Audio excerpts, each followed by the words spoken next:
Item ಯಾವುದೇ ಇರಲಿ try ಮಾಡಿ ಆಚಿ ಚಿಕನ್ ಮಸಾಲಾ. ಧಾರವಾಡದಲ್ಲಿ ಪ್ರೈವೇಟ್ ಆಸ್ಪತ್ರೆಯ ಡಾಕ್ಟರ್ ಕಿರಣ್ ಅವರ ಭೀಕರ ಹತ್ಯೆ ನಡೆದಿದೆ. ಈ ಭೀಕರ ಹತ್ಯೆ ಇಡೀ ಧಾರವಾಡವನ್ನೇ ಬೆಚ್ಚಿ ಬೀಳುವಂತೆ ಮಾಡಿದೆ. ಪತ್ನಿಯೇ ವೈದ್ಯ ಪತಿಯನ್ನ ಭೀಕರವಾಗಿ ಹತ್ಯೆಗೈದಿರುವಂಥದ್ದು. ಧಾರವಾಡದ ಅಪಾರ್ಟ್ಮೆಂಟ್ ಒಂದರಲ್ಲಿ ಈ ಘಟನೆ ನಡೆದಿದೆ. ಖಾಸಗಿ ಆಸ್ಪತ್ರೆಯಲ್ಲಿ ವೈದ್ಯರಾಗಿ ಡಾಕ್ಟರ್ ಕಿರಣ್ ಪನ್ನಣ್ಣನವರ್ ಕೆಲಸವನ್ನ ಮಾಡ್ತಾ ಇದ್ರು. 10 ವರ್ಷದ ಮಗ ಕೂಡ ಇದ್ದ. ಆತನ ಹೆಸರು ನೇಹಿತ್ತು. ಆತನಿಗೂ ಕೂಡ ಚಾಕುವಿನಿಂದ ಇರಿಯಲಾಗಿದೆ. ರಕ್ತದ ಮಡುವಿನಲ್ಲಿ ಮಗ ಪತಿ ಬಿದ್ದಿದ್ರು. ಕೋಣೆಯ ಬೆಡ್ ಮೇಲೆಯೇ ಆರಾಮಾಗಿ ವೈದ್ಯ ಪತ್ನಿ ಇದ್ರು ಅನ್ನೋದು ಗೊತ್ತಾಗ್ತಾ ಇದೆ. ಪೊಲೀಸರು ಬಂದಾಗಲೂ ಕೂಡ ಬೆಡ್ ಮೇಲೆಯೇ ಏನೂ ಆಗಿಲ್ಲ ಅನ್ನುವ ರೀತಿಯಲ್ಲಿ ಪತ್ನಿ ಪ್ರಿಯಾಂಕಾ ಇದ್ರಂತೆ. ಮೊಬೈಲ್ ನೋಡುತ್ತಲೇ ಹಾಯಾಗಿದ್ರಂತೆ. ಬಾಲಕನ ಸ್ಥಿತಿ ಕ್ರಿಟಿಕಲ್ ಅಂತೆ. ಆಸ್ಪತ್ರೆಗೆ ದಾಖಲಿಸಿ ಟ್ರೀಟ್ಮೆಂಟ್ ಅನ್ನು ಮುಂದುವರಿಸಲಾಗಿದೆ.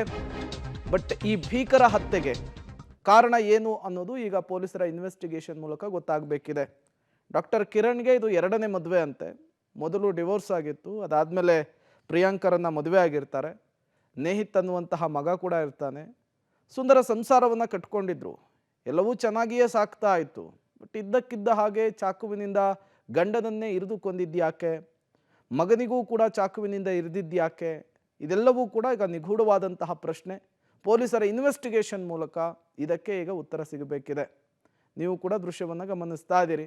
ಇವರೇನೇ ಡಾಕ್ಟರ್ ಕಿರಣ್, ಹೆಂಡತಿಯಿಂದ ಹತ್ಯೆಗೀಡಾದವರು. ಪನ್ನಣ್ಣನವರಂತ ಇಲ್ಲಿ ಪವನ್ ಹೈಸ್ಕೂಲ್ ಎದುರಿಗೆ ಇರುವಂಥ ಒಂದು ಅಪಾರ್ಟ್ಮೆಂಟಲ್ಲಿ 6th ಫ್ಲೋರಲ್ಲಿ ಒಂದು ಮನೇಲಿ ವಾಸ ಮಾಡ್ತಾ ಇರ್ತಾರೆ. ಇವರು ಡಾಕ್ಟರ್ ಇದ್ದಾರೆ, ಅನೆಸ್ಥೆಟಿಸ್ಟು. ಇಲ್ಲೇ ಚಿರಾಯು ಹಾಸ್ಪಿಟ್ಲಲ್ಲಿ ವರ್ಕ್ ಮಾಡ್ತಾರೆ. ಸೊ ಇವರ ಶ್ರೀಮತಿ ಪ್ರಿಯಾಂಕಾ ಕತ್ತನಹಳ್ಳಿ ಅಂತ, ಇವರು ಕೂಡ MBBS MS ಆಪ್ಥಲ್ಮಾಲಜಿಸ್ಟ್ ಇದ್ದಾರೆ. ಮತ್ತು ಮಗು ನಿಹಿತ್ ಅಂತ 8 ವರ್ಷದ್ದು. ಇವರು 3 ಜನ ಈ ಮನೆಯಲ್ಲಿ ವಾಸ ಮಾಡ್ತಾ ಇರ್ತಾರೆ. ಮತ್ತು ಅವರ ಕುಟುಂಬ ಸದಸ್ಯರು ಅಂದರೆ ಗಂಡನ ಕಡೆಯವರು ಆಗಾಗ ಬರ್ತಾ ಹೋಗ್ತಾ ಇರ್ತಾರೆ ಅನ್ನೋಂಥದ್ದು ತಿಳಿದು ಬಂದಿದೆ.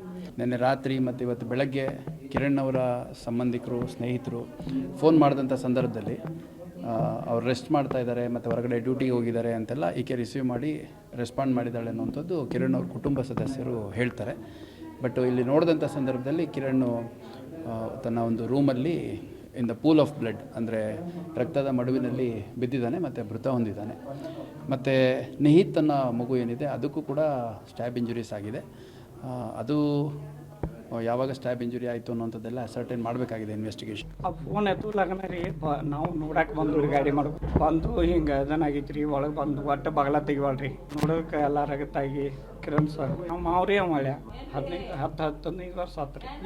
ಹಾಂ ನಮ್ಮ ಮನ್ಯಾನ ರೀ. ಆಮಲ್ರಿ ನಮಗೇನು ಗೊತ್ತು.